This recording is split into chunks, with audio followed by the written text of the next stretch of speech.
When people hear astrology, they think horoscopes, love life predictions, maybe even vague personality readings. And you are deep in this world, but also trained in hypnosis and NLP. So I've got to ask you straight up, is astrology a legitimate system or just a very sophisticated form of cold reading?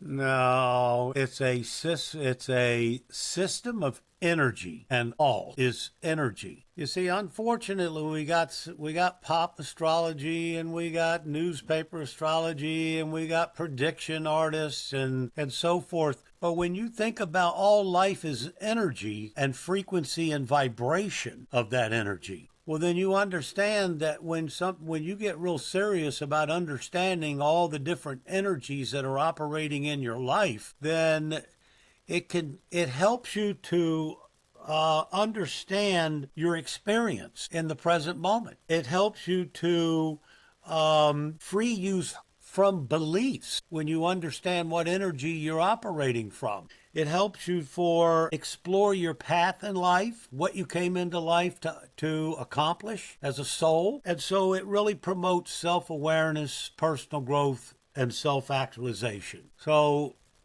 I do evolutionary astrology or spiritual astrology, either one you want to label it as. And that is so that I help you understand who you are, what you're about, and help you understand your conflicts that you're forever asking why. And before we go deeper, let's ground this. Like, what do you actually do, and what are the biggest misconceptions people have when they hear what you do? Well, the misconceptions is that they believe astrology is newspaper astrology and prediction and predicting the future. And I could really care less about predicting the future. I care more about what's going on with you in the moment, because that's all there is. And when you understand your life path, when you understand that astrology is just simply energy, then you overcome your misperceptions about what astrology is. Sometimes some people completely reject it regardless. Some people think that it's woo-woo. And I don't try to correct that. Don't need to correct it. I mean, when somebody comes to me for hypnosis, the first thing I do with every client is I want to know what their birthday is, and the next thing I want to know is what's their spiritual affiliation. And I don't care what you are, I don't even care if you're an atheist. I just need to know what is your philosophy of life, because all is mathematics and philosophy. And once I understand that, I look at the energy of a chart and tell you where you're at. I can tell you what kind of conflicts you're going through. I can tell you what needs to be transformed in your life. I can tell you what kind of success you're going through. What's your opportunities? So I don't really need to know a lot. I pretty much can size you up in less than 5 minutes, and then I just kind of sit back and listen. So, are we going to have an example here? Can you share an example so it gets a little bit like clearer? What kind of example would you like? Yeah, when somebody shares their, what did you say, date of birth Right? and their philosophy. Right? And what did they gain from having the consultation with you? Well, they gain a perspective of their authentic self. That would be my focus. Who are they really? Who is the imposter of your belief systems? You know, no matter what goes on in your life, what is your belief that supports it? And then my job is to help you understand the box that belief has put you in. You know, people think that they want to, I mean, it could be just as simple as I don't have any self-esteem. Well, what do you mean you don't have self-esteem? What are you hiding? What are you trying not to show? What are you hoping people don't see? These are all complications that when you read the chart, you can understand the energy behind that. What was your conditioning? What was your programming as a child? And that's the language you're using. And so your job, every person's job, is to break free from the conditioning and programming of early childhood. so that you become more authentically you and your authentic choices to become who you choose to be. And so that's kind of where I get started. And people come to see me have a conflict. I mean, whether it's an illness, whether it's a disease, whether it's a emotional issue, people come to a hypnotist with conflicts. And I'm usually the last one on the totem pole because they've already been to psychologists, they've already been to doctors. They've done wore out every other person in their life, and I'm their last hope. And the truth of the What matter do they is, often say when they come to you? well, they Yeah. tell me their problem. They tell me their conflict. Yeah. And But of course, after a session, like going through psychologist and, whatnot. it didn't Oh, help. I've been through psychology for years, and I mm, still have the problem.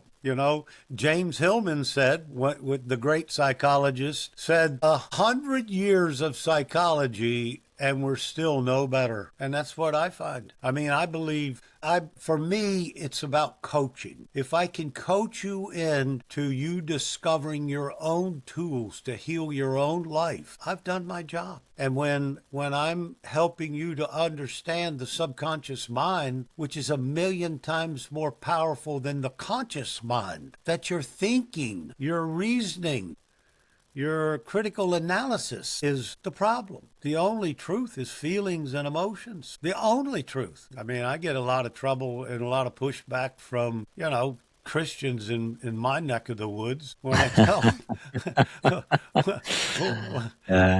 when I tell them that this is Satan. The conscious mind is Satan. It's the ego personality which is disrupting who you are, because that's got a symbiotic relationship to your body. So your thinking creates the responses in the body, and the body is then read by the subconscious mind as if you're in a threat or you're calm, cool, and collected.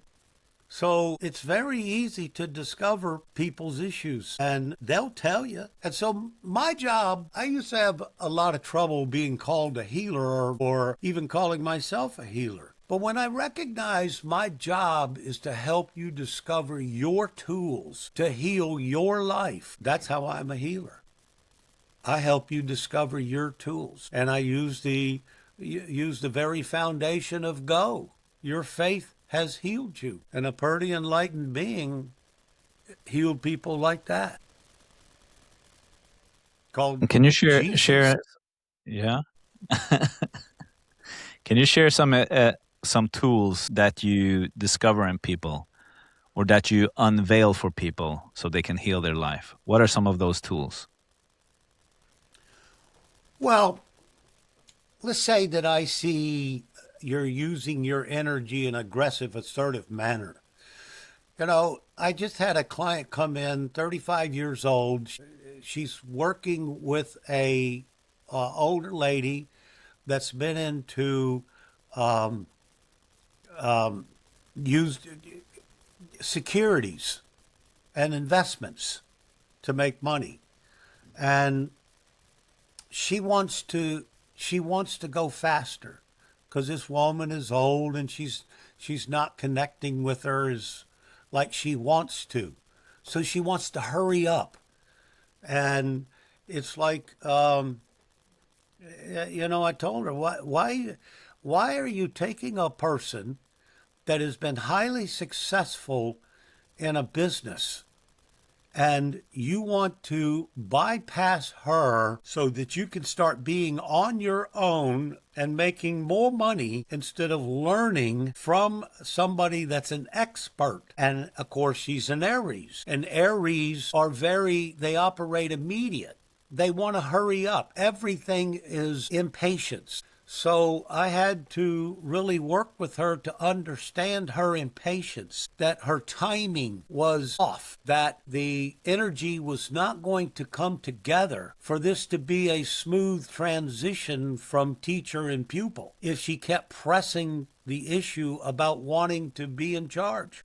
are about wanting to go other places to learn more than what this teacher is teaching her. Yet she's giving her a business that handles several millions of dollars of investments. I said, why are you doing that? Why are you sabotaging something that's a gift horse? And so that would be a typical way that I work, is to not only just read the energy of where you're at, but also to appeal to your psychology of wanting to run before you walk. And what is the necessity for you to hurry up and be who you want to be? I mean, I got a lot of musicians here in Nashville, and I had to holler at one time that was 28 years old and just still being a fledgling musician, but she was playing for some big time bands and she's really good. I said, why are you 28 years old trying to be 40? Why are you hurrying up trying to be successful and known and be the front runner on stage? Why can't you learn and grow and participate in the process of instead of trying to be the big dog right out of the gate, which is what a lot of people do. You mentioned that she was an Aries, the client there, and I want to ask you about my own sign because I'm born the 20th of April, the same day as Hitler was born, Okay. but not the same year. Same day, same day, not the same year. Did I say the same year? I Not had the too much same year. kebab before. Yeah. Well, yeah, but you see, every Aries is not a dictator. Every Aries is not a evil person. Yeah, but not that I'm going to Aries, become a dictator, but what I was getting at is that sometimes I hear that, and this comes to like the magazine Astrology that you were yeah, mentioning. Sometimes I'm an Aries and sometimes I'm a Taurus. I'm okay, just at the breaking point. And I was born around like morning, I think. okay. So how do I define what my sign is? Well, I mean, the sun is the actual definer of your sign. So when the sun moves into, at the new moon, a new sign, well, then you become the other sign. My suspect is that you're on the 20th, so you're a late degree Aries. And so you can exhibit all the positive qualities of Aries: courageous, go where angels fear to tread. You're built to listen to your instincts. You're built to follow your vision of what you choose to create. It's, Aries go where angel fears to tread. And so you're a leader. You have leadership qualities. And so those are your master qualities to become an Aries. Now, when I say become an Aries, your past is your moon. Your personality is your moon. Your soul is your moon, because the moon holds the emotional memories of all you've ever experienced.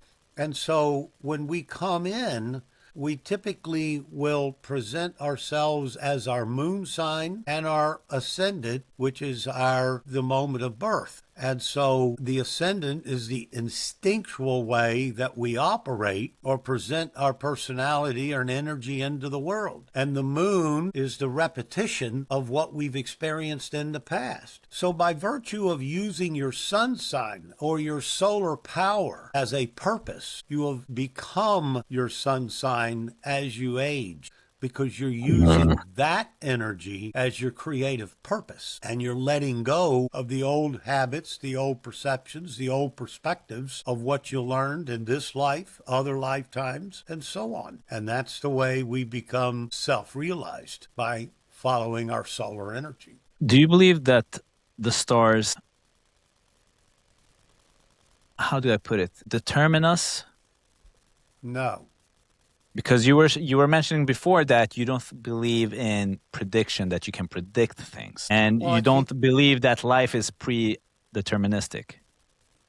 well, I do believe that.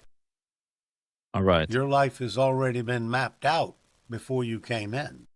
Yeah. I believe that you live in a simulation so that you can live event to event. You know, so many people think that if your job, your soul is working to become self realized and self realization, do you think that's going to happen if you have free will to make events what you want them to be? Or do you think that's going to happen by discovering yourself by going through a predetermined event that will help you see your perspective and perceptions are in error so that you create a new understanding in your life? And that is how energy works. So, you know, people have a problem with free will. I mean, you think you have free will. You don't have free will until you become enlightened. So enlightened beings of the past had free will. Until you get to that place, you got a soul group that you are connected to. And that soul group gives that your soul the desires that you need to experience the experiences that you need to have to become self-realized. And so everybody that's born is here for the same exact reason, self-realization. Can you expand on that, like, end state of self-realization? Yes. And would you say that you are self-realized? When you become self realized, you are in connection with universal consciousness, which is the creator of all. It's all there is. And when you connect into all there is nothing but perfection. So, this is where healing can take place. All correction is taking place at that level. Now, I take people in hypnosis to a very, very high level to where they can lose their sense of identity. So your answer is also when you lose your sense of separateness to universal consciousness or you God, when there is no separation between you and your maker, well, then you're enlightened. You're operating at the highest level of human possibility. And it is perfection. So just being in that space for a very short period can be an extraordinary healing. Everybody's heard of instantaneous healing. You know, I use Jesus as the example. He said, "Go, your faith has healed you." He didn't say, "I healed you." He said, "Your faith has healed you." And so that makes people wonder, well, how did that work? And I'll tell you how it works. He was an enlightened being. He had the energy and frequency of the universal consciousness. He understood your karma. He understood your past, your future. He understood your tools. When you stand next to a being that is that aware, that powerful, there's a certain kind of confidence that will inevitably allow you to experience yourself as a greater being than a being that is imbalanced and out of center, that's fragmented. So that is how healing really truly works at the highest of levels. And that's what universal consciousness or God consciousness or Buddha consciousness or any major religion always has a higher being of just another name, but there's only one. I want to circle back to, you mentioned that we're living in a simulation, and we hear this circling around, especially in the days of AI. What do you mean that we live in a simulation? Well, after doing many, many regressions and taking people out of one life into the next life, in between lifetimes, I'm lost as his name now. Dick Sutphin was one back in the 80s. And I forgot the other guy that wrote the book about regression, but I've done enough regressions to prove it for myself. And there's enough philosophers out there that have described it over and over and over. Before you come into this lifetime, you present your life plan to a council, angels, guides, and teachers, let's just call them. And that council has to approve of what you're coming into this life to do and learn. And so you have chosen your mother, your father, you've chosen everybody that you will ever come in contact with and all your experiences. Edgar Cayce said, your chances of meeting somebody for the first time in a lifetime is very, very slim. And one at the most two people for the first time. We're all part of a group. We all travel together. We're all connected. And quantum physics is proving that over and over and over. So it's just not AI, it's quantum physics. And quantum physics teaches us there is no disconnection between us. We're all connected. We're all interconnected. And so when you understand the energy of that connection, well, then it makes it a lot easier to understand how to live through events and experiences rather than thinking you have free will to move about your life whatever way you want. I tell you where you got free will, you got a free will attitude. You can have a good attitude or you can have a bad attitude, and that's surely your choice. But if you have a good attitude about anything you experience in your life, that changes the definition of that experience, doesn't it? This is just me having a hard time to combine that everything is or determined, and me having the free will to choose my attitude. Mm-hmm. And, choosing my attitude, that will affect my mood. My mood will affect my behavior, and my behaviors will have an effect on what I choose to do, and like the rest of my life, basically, Well, it'll have an effect on your experience. on the What experience. All right. every moment in time. There's only one All right. moment in time. Quantum physics teaches us that. I mean, I tell people all the time, when you look outside, you think you're seeing reality. Reality is 1/10,000th of a second. You do not see reality. What you see comes from your taste, smell, touch, eyes, and hearing. And so from that, it goes into your personal consciousness that now defines it as safe for you to experience and see. Well, that doesn't make it reality just because you think you see it or hear it, taste it, or smell it. It just means that your personal consciousness accepts it as acceptable, reasonable, not a threat. And so So what's your view on setting goals and all these courses and workshops and books about doing vision boards and planning your life? And I love it. yeah, You know why? why? Because your desires come from your soul. They do not come from your conscious thinking mind. That's why. Because it's psycho-cybernetics. Maxwell Maltz talked about it in his book. What you visualize, the power of a human being is visualization. This is the power of an Aries. This is why they're so good at doing what they do. When you see it, you go. You don't think about it. It's instinctual. You go do it. And you grab a sword and you grab a shield, and God forbid anybody should stand in your way because they're going to get hurt. So Hoorah. visualization is the power that all human beings have. When you visualize it, work towards it every day, and the subconscious mind will create it. Can you share um, a story from a client of yours that has come to you, got a reading, but also coaching, and they absolutely transformed their life?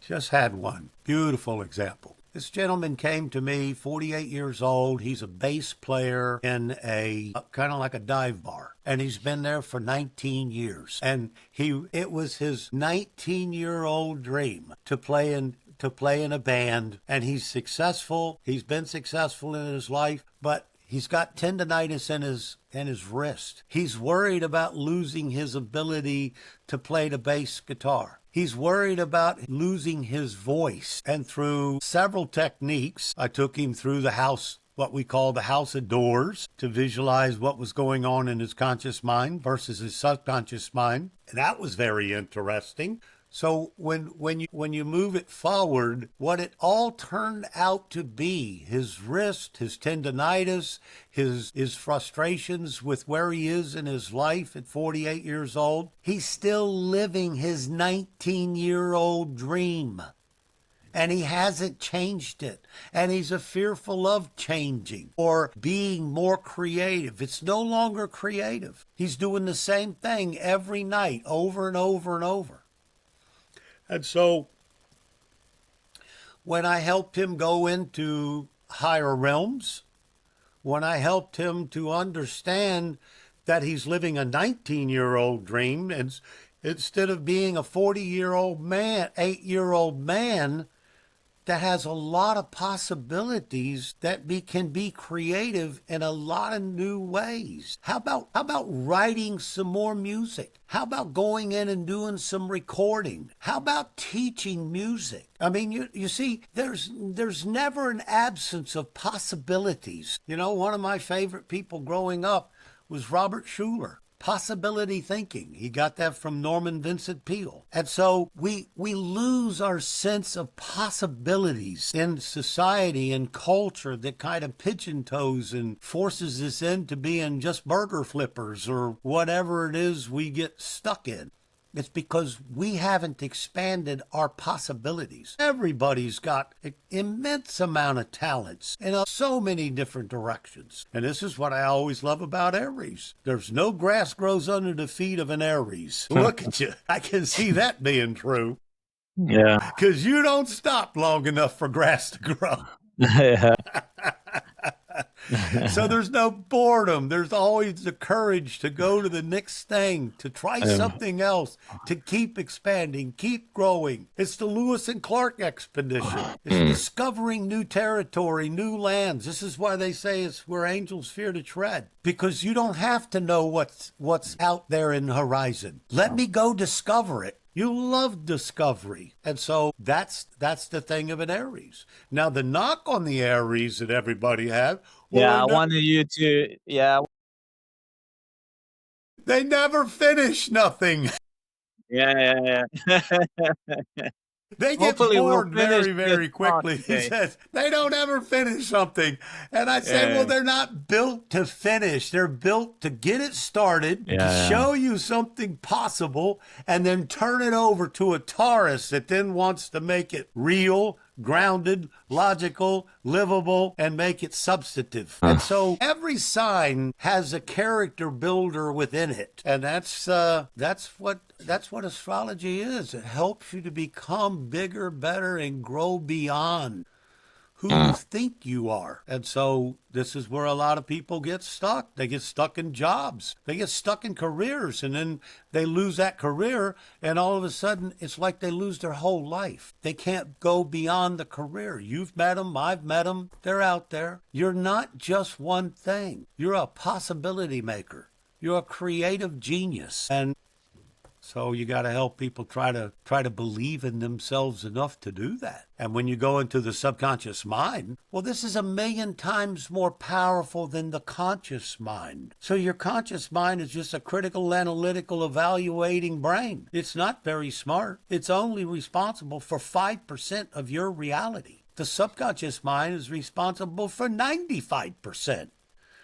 And when the subconscious mind sees a better or an alternative way of doing something, whether it's realigning the chemicals in your body for you to heal, or whether it's breaking out of a belief box to become more creative, well, that's what it chooses. That's what I help people do with either NLP, which is great for visualizing what you do want, and hypnosis for helping you overcome the conditioning and programming that you were given with your mother and father.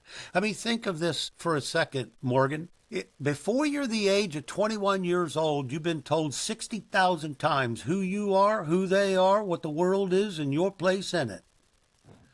And then so by the time you're 20, it becomes your responsibility to start evaluating your values, your authenticity, what you like, what you think, and start building your life based upon your own values and authentic self.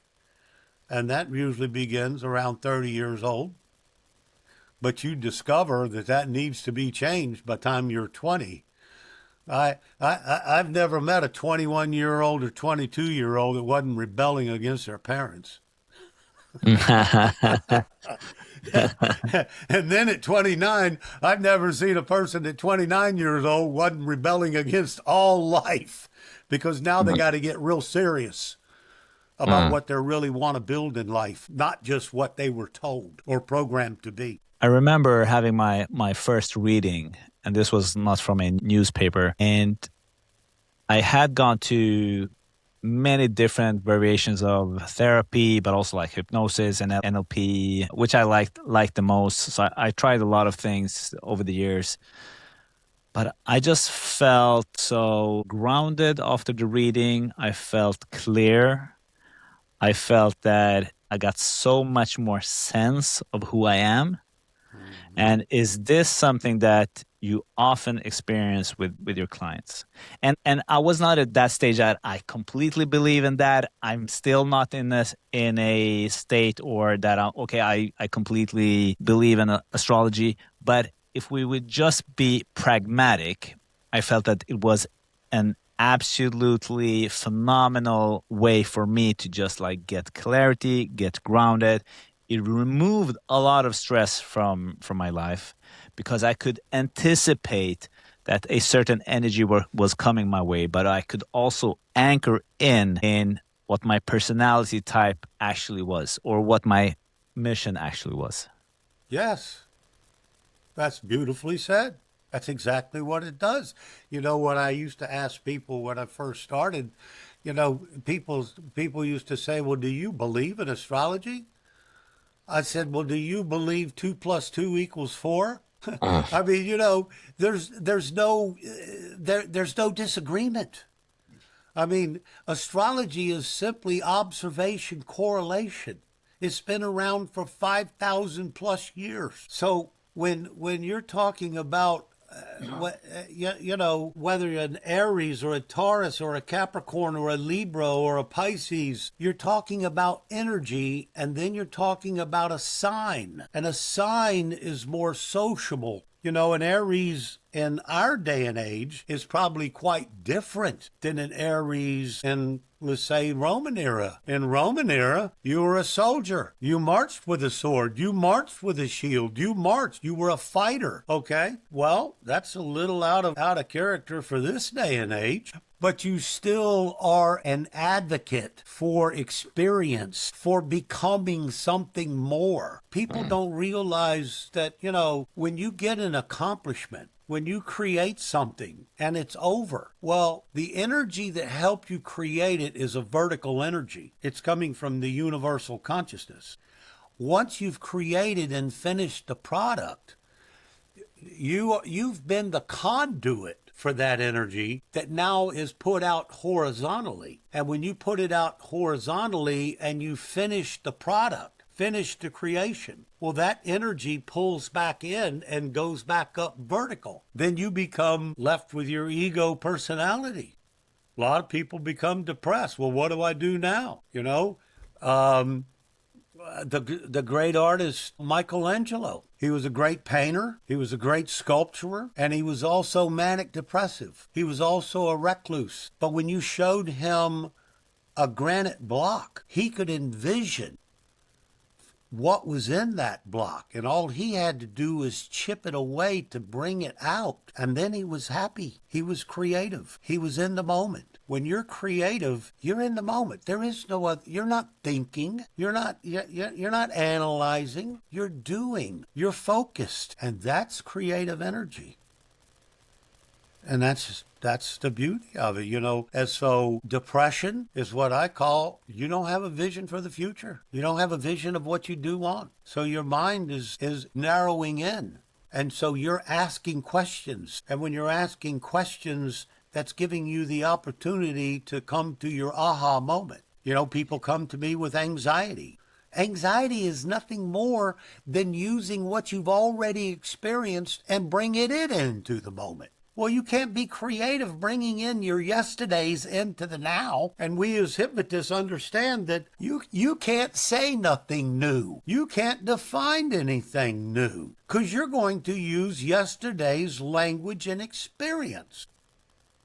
And so to make new, you have to be open. You have to break down the shell of a belief, the box, so that that creative impulse, which is everything you are, can now come through and can now whet your appetite to move forward. Go do something. That's what makes life. I want to get your take on what's the most annoying part of the astrology industry today?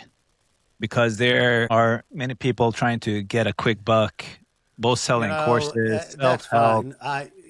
You know, they look, people are learning astrology and interested whether they use it for divination purposes or use it because of its woo-woo properties. So whether you're an astrologer that does astrology like that or you're a person that's looking for that, there's something there that you need to discover from it. And so this is a 5,000-year-old art science. It's observation correlation. And so when you're really good, as I've been doing it for over 50 years, I would classify myself as a master at this point. It's observation correlation because I've read thousands upon tens of thousands of charts and people and energy and understand that observation, the Aries observation, the Pisces observations, Capricorn observations. There's some consistencies in the way we all approach things. And then those consistencies, there's also inconsistencies that each sign has that now become the conflicts and the problems to being successful at a particular goal or whatever you want. What's an example of an inconsistency in the sign?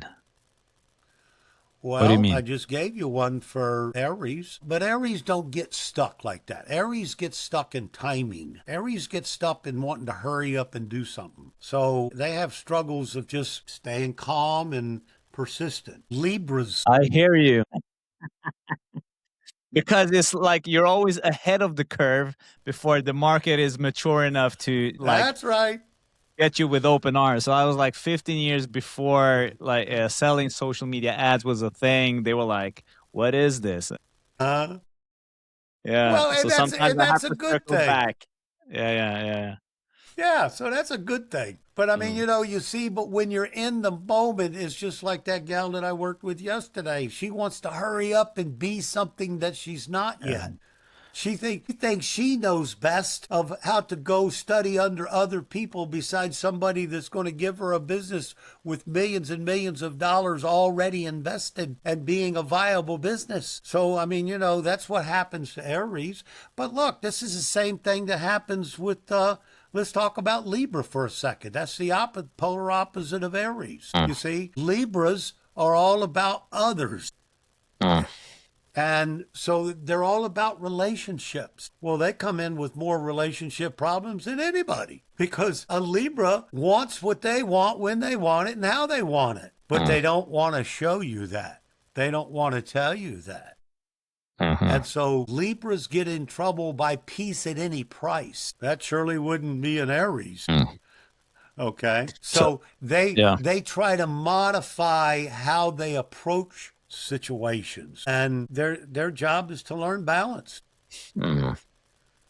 They stand between Virgo, an analytic, and a Scorpio, a psychologist. So you got to Yeah. balance out them. You got to balance them both, and that's where Libra's the scale. It's a sign of the scales. And in mythology, if you put a feather on one end of the scale, it tips towards the weight of the feather.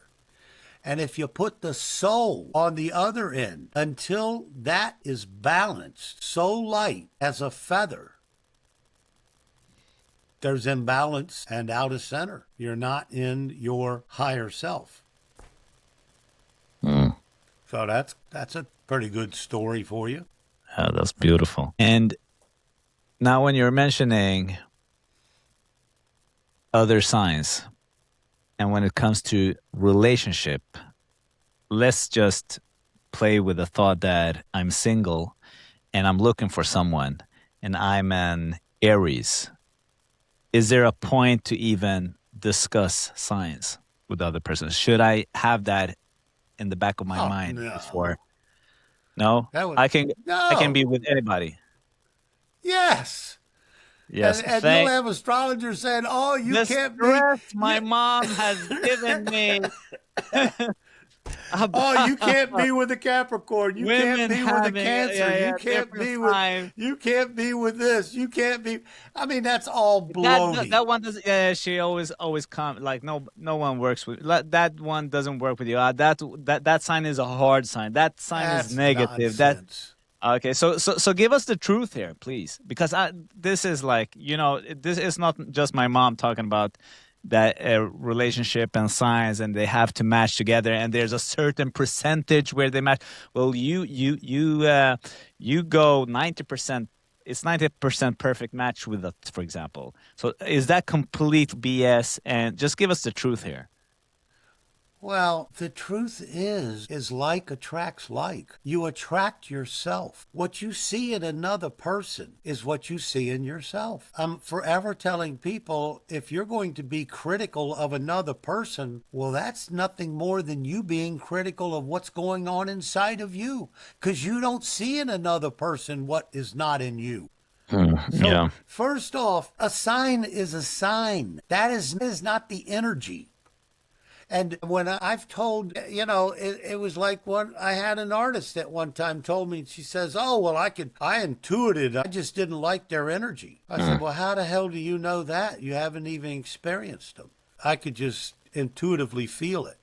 I said, "You mean to tell me that you are going to go around intuiting people and that's what's going to be the attraction repulsion for you? You got to be kidding me. If you can't sit down with somebody or go out with somebody or experience somebody, you don't know who the hell they are. So it's experience. I happen to be married to a Leo. Well, Leo is in my 12th house of self-undoing. There's probably 5 astrologers on the whole freaking planet that would tell you that I could be married to a Leo as a Virgo rising. Well, guess what? I've been married for over 30 years and I love her so much. I was willing to change my conditioning and my programming of what a man was to become a real man at 45 years old so I could be with her. And she had to make adjustments as well. So it's a matter of what are you trying to do? Are you trying to love someone? So what I tell people, Morgan, is I tell people, you know what? If you want a relationship, well then how about loving you like you want to be loved? The universe will bring Mm. it right on to you because that's universal law.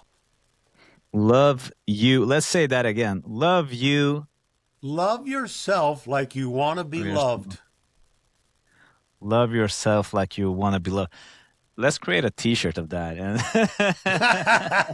that'd be some great merch. I'll make some mugs and a couple Make of some hats. money there, Morgan. Yeah. Let's make some money, Marvin. I love that. Another experience I've had is I don't know if I would call it a calling or intuition, but I had this pull towards going and living in a certain location. It just comes to me from time to time. It hasn't left me in many, many, many years. But Okay. with some of the situations I have with the family, it makes me still live in this location. But it was so interesting when I got some help from a friend when I expressed this, and she was showing me that you have like these astrology energy lines on a huge map. I can't explain it, but Astrocartography. what's it called? Astrocartography. Astrocartography. And the funny thing was, the only places that I felt a strong pull towards were on those lines. Okay. How do you explain that? Like there was Very easy. not a single line in the whole of Sweden. Sweden is the tallest country in the world. Now, no, I'm kidding, but it takes like 5 days to just like travel through Sweden from the top to bottom with a car, and the line was only it was just one line through that area where I Well, had this instinct or this feeling, this pull to okay. yeah. So let's think What? about this for a second. Yeah, let's think about it. If all is connected, all is Yeah. connected in the moment. The past, Yeah. the present, and the future is now. Buddha said, if you want to know the past, look at the present. If you want to know the future, look at the present. The fact is if you're drawn to a location, you've been there before. It's that simple. It's the energy that you of familiarity. You see, you can absolutely go into a past life in about 15 seconds because it's now. So anything that you are drawn to, there's an energy to it. And of course, being an astrologer, I mean, we're going to look at the energy and say, oh, he's got a Jupiter line here. Well, yeah, but that line has many, many, many miles on both sides of that line. So, or this is a Pluto line. Oh, this is going to be heaven and hell here if you go here. Here again, astrologers like to break things down energetically. I don't like to break things down just energetically. I like to break things down philosophically. And so when it fits philosophically and energetically, well, then you have a semblance of truth. You see, it's just like bumping into somebody that you all of a sudden have an affinity with. Well, your energy is a lot like their energy. I used to tell salesmen, you size people up in 5 seconds. You can tell their economic status. You can tell how much money they got. You can tell if they're married. You can tell if what's going on with them. 5 seconds. In 20 seconds, you can decide whether you're going to buy from them or not.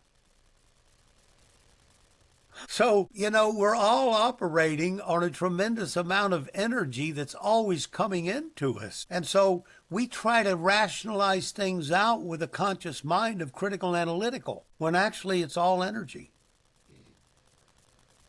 I mean, that's what Einstein said. It's all is energy. Match the frequency and the vibration of that energy, and you can't help but attract it. So, you see, everything, it's an energy that you're experiencing. When you think of a country, when I just said that, what country do you think of besides Sweden? What country do you have an affinity to? Bali, Costa Rica, the Good. U.S. So when you think There's of several. Costa Rica, Yeah. what do you look like? I'm barefoot, skin tanned, longer hair. Yeah. Yeah. I live in a What community. age was that? What Um, era? How many years ago? One, two, three. What popped up in your mind? how many years? I have no idea. I just got the What age I was in. century are you in? What century? Like present time. I have no No, idea. you're not No, in Costa Rica in your present time, no. barefooted. No, that's another lifetime.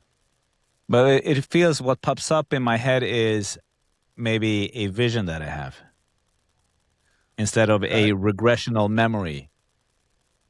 It doesn't, we call it regression, but it's not really going backwards. It's All right. now. All It's in right. your So mind. one number that just popped up while we were talking was the 50s. Was when? The 50s. The 50s, 1950. I wasn't born then. right? But you see, you had a vision of being somebody that wasn't born to your recollection. Mm. You see, and all I did was ask you where you're connecting to. Bali's the same way. You obviously have some Bali experience, and if you Because pulled on that, yeah. you would see more visions. You could see yourself being there. So what do you do in my situation where I don't feel at home where I'm at? And when I visited Bali, I felt at home. When I visited Egypt, I felt so at home. Okay, When I was in Portugal, I also like there are certain locations where I feel at home, but there's also like this really tiny part of Bali. When we went there, we got immediately chased out of that area. I got sick. I felt like hostility. I still stood there, and at the end, and this was during the course of maybe maximum 2 hours, It was just this place was screaming, get the fuck out of here. And in the end, because we were trying to find an Airbnb after being at the cafe, 5 stray dogs started chasing us out of that area. That was like the final message I took from the universe. Okay, I was like, okay, this is not, and Let's it was get to the impossible airport. to find this Airbnb as well. So we just like got signs after signs, so many signs. It's just so Bali is a special place where you can get a sense of the signs like that quickly. Uh-huh. It's just like immediate manifestation over there. Well, so you see, you're trying to go back. We can't go backwards All right.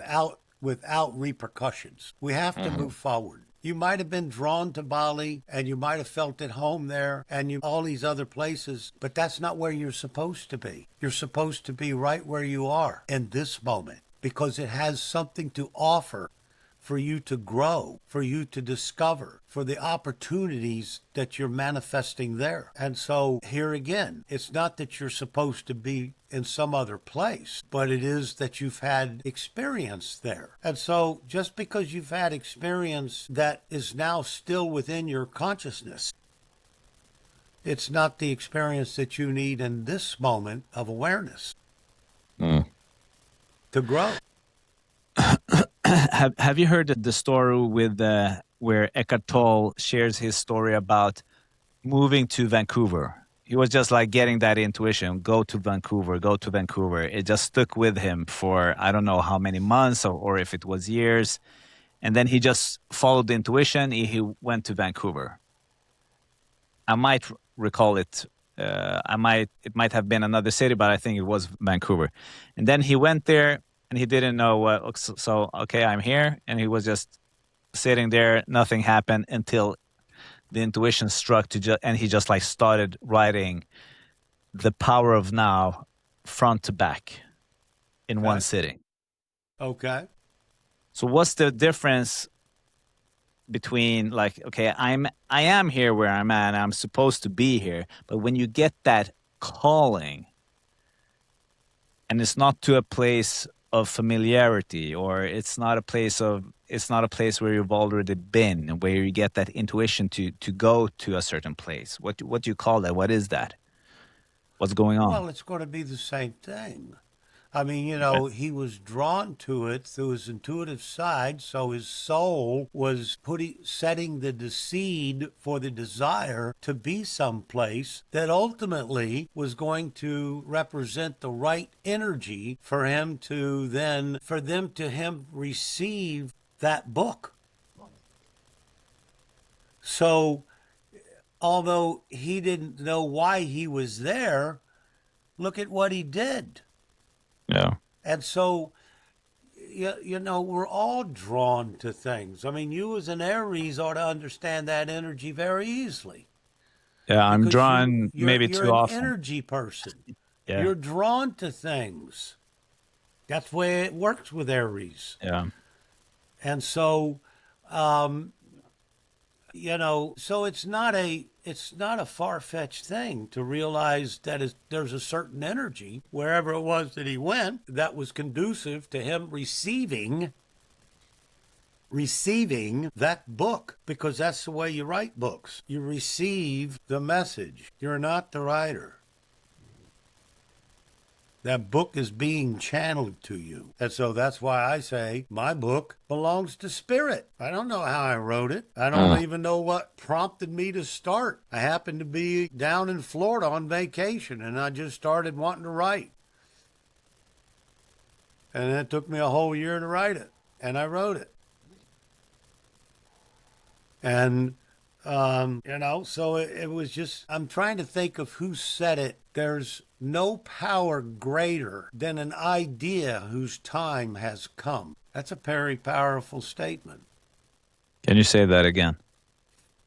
There is no power greater than an idea whose time has come. So when he got to Vancouver or wherever it was, the seed came and the idea came. And look what he wrote. Yeah. It's classic. It's a classic. Yeah, it changed many people's lives with that book. Exactly. And Synchronicities. What is it? How does it work? Can I take Well, advantage of it? synchronicity is lends itself again. We're all connected. So the energy is pulling us together, pushing us apart. It's the energy. I mean, But the difference is like somebody see the synchronicities, and like I have periods in time where I don't see anything, and now I'm in a time where I think like everything is just like it just happens so many times, like even several times a day. So what's the difference between when I see the synchronicities and or experience them and when I'm not? well, if you see them or feel them, feeling is true. Emotions Mm. are true. Critical analysis is not.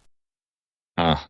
So when you whether you're seeing it or feeling it, you're pulling in energy that is pulling you towards it or repulsing you. When we die, that's just simply your cells reverting back from coalescing to pushing apart. That's all death is. So the body's cells is pushing apart, and that's when you die. There's nothing left of you. Your energetic is now moved into a different dimension, which is the one that you normally reside.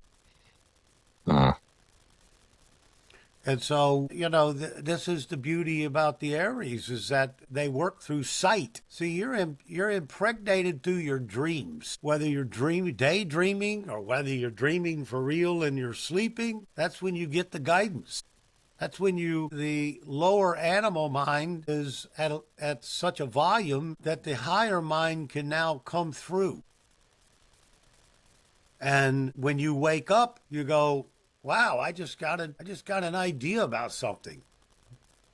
I used to work on cars and have all kinds of troubles fixing a car and having trouble and trouble. I would go to sleep and fix it in my sleep so that I would wake up in the morning and go fix it. So we all have things like that, but we rarely stop to notice how do I feel. And this is one of the things that I try to teach people is put something negative in one hand and something positive in another. Close your eyes, take some deep breaths, and feel each one separately. Feel how heavy the negative is.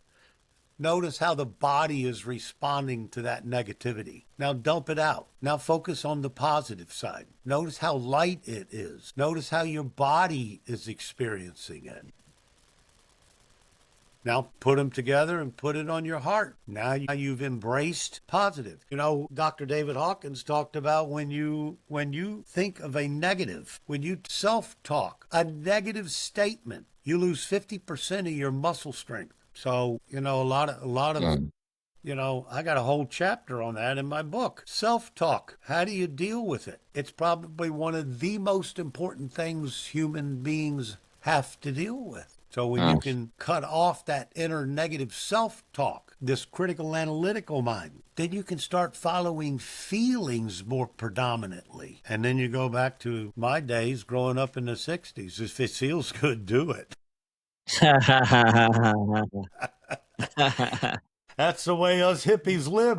Yeah, I feel I'm such a hippie actually, deep down in my bones. I'm You only missed it a romanticizing couple of that decades. time that time and that era. I'm really romanticizing that time, but yeah, those must have been some cool days.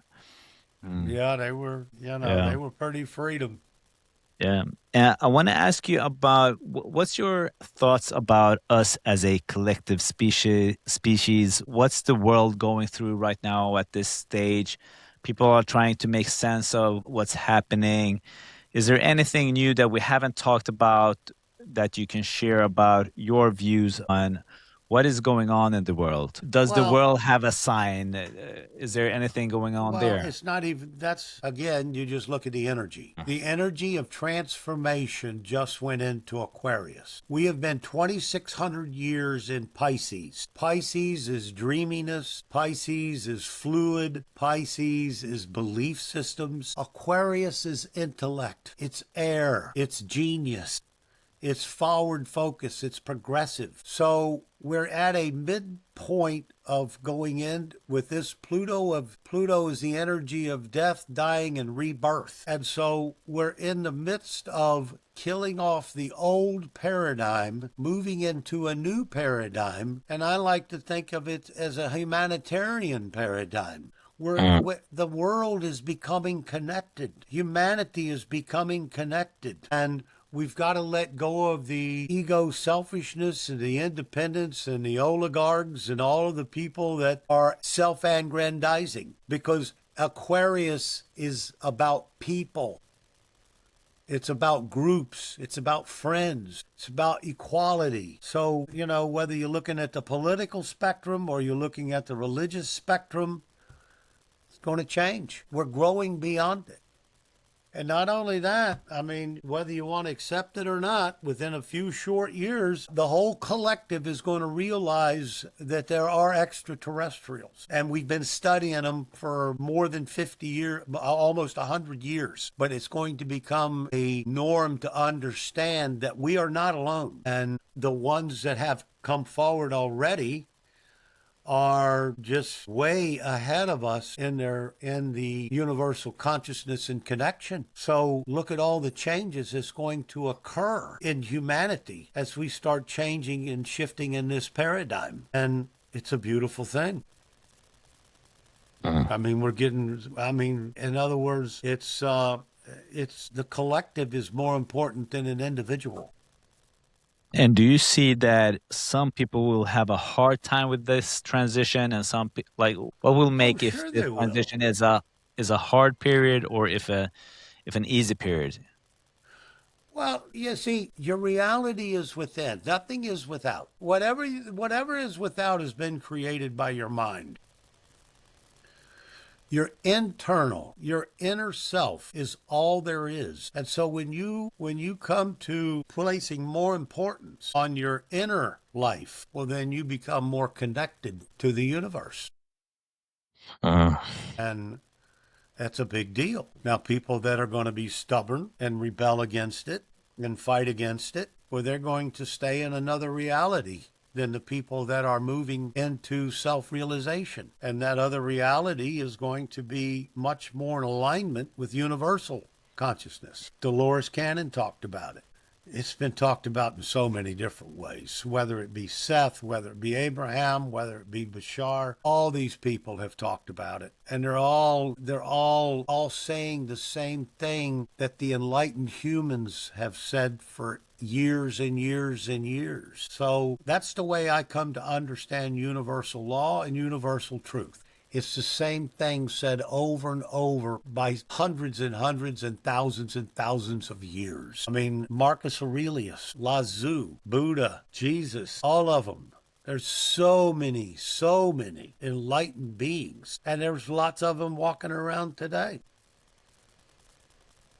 But I mean, you have to be of the energy to attract them. It's been said, when the pupil is ready, the teacher will come. So, it's the internal world is the most important, and that's where we're headed. And this kind of conflict and all that we got going on now forces us to pull within, to manifest our greatest sense of reality within, not without. place more importance on your inner life.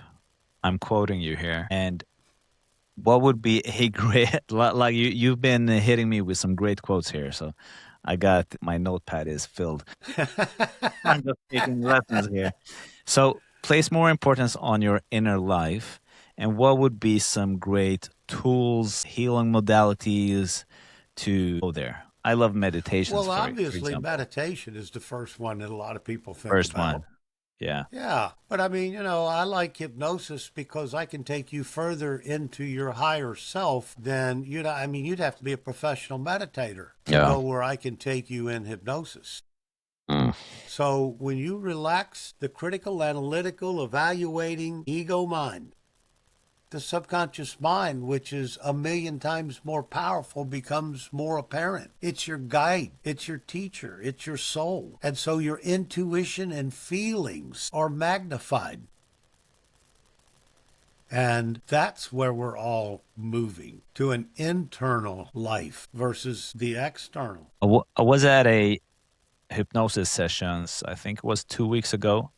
And can you share why I experienced that when I'm doing a hypnosis session one on one with a real guide, that I find that much more powerful than when I'm listening to a hypnosis track, even if it's a great hypnotherapists like Paul McKenna or Marissa Peer or some of the most famous ones, Richard Bandler and John Grinder, the founders of NLP. Why do I feel that when I'm getting the one-on-one guidance that is much more powerful? Well, it's energy. It's energy. So it's not Yeah. just the word you're hearing, even if it's binaural beats. Yeah. I mean, why is it when a hypnotist hypnotizes you, they go into hypnosis as well? You're aligning. Yeah. Yeah. So when you're aligning, you can go very, very deep, very far, and it's just not a cookie cutter thing. Whereas when you hear it in a recording or something like that, I mean, there's limitations to that. I mean, I give typically when I have clients come in, I work with an evaluation session and understanding their situations and their conflicts and problems. And then send them a couple of recordings that I want them to listen to.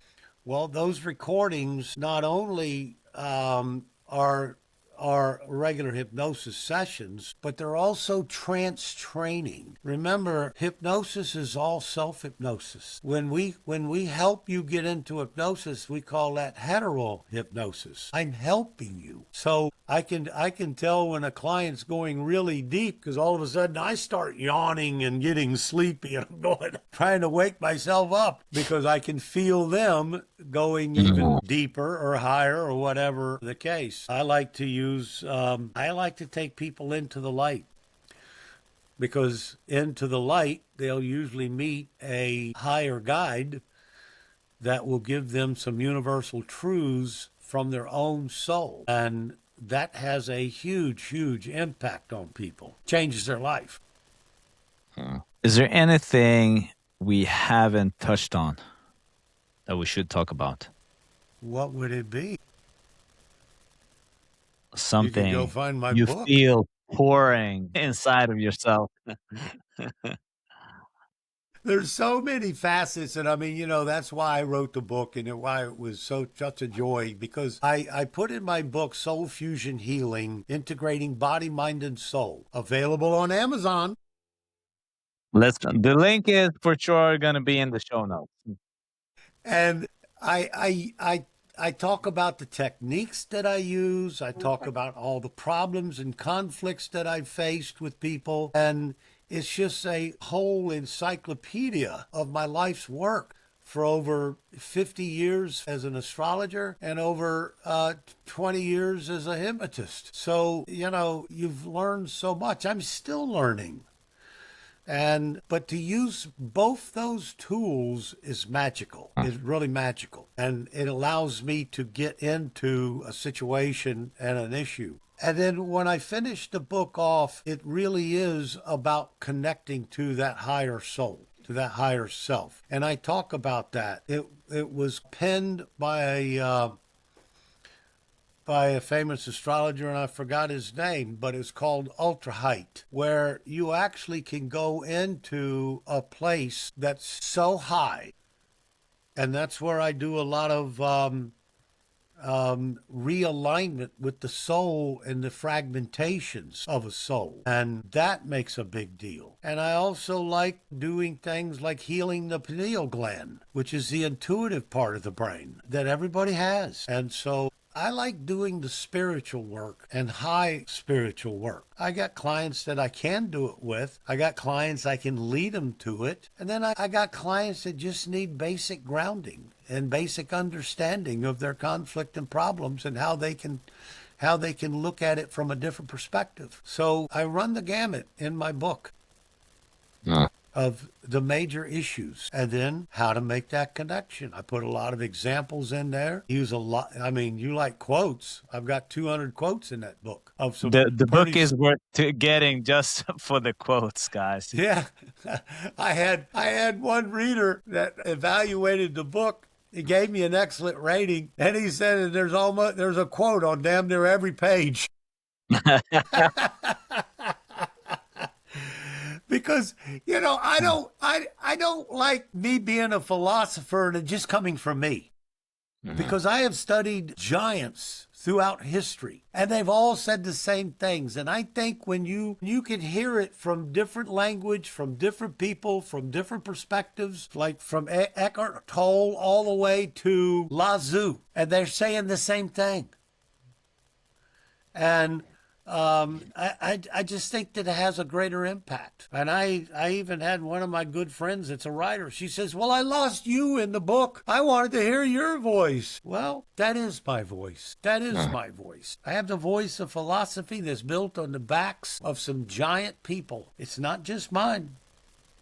I don't claim to be the originator. Hell, I think everybody plagiarizes everybody, Ah, whether it's Eckhart Tolle or whoever. I mean, it's been said that Buddha plagiarized Lazoo. I mean, they're 1,000 years apart and they're both giants. So, I mean, everybody plagiarizes everybody. It's all plagiarization. Yeah, that's a And fact. yes, that is a fact. Mm. So I'm gonna call you the MC of quotes. Okay, I'll So take it. as the MC of quotes, if you had a huge giant billboard that the whole world could see, what message would you put on it? I've got a message for you, my friend, that you ain't going to believe. Transforming one's attachments through accepting teaching of the Ceres Pluto myth, that return and renewal follow letting go, that every death is followed by a birth, and that every loss is replenished by a gain.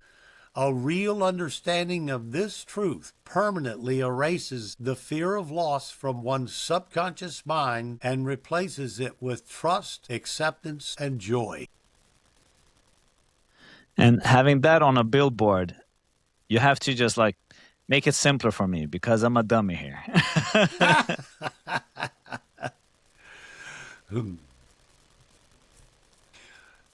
Letting go. Letting go. Change is the only constant. Death is followed by rebirth, greater than whatever it was.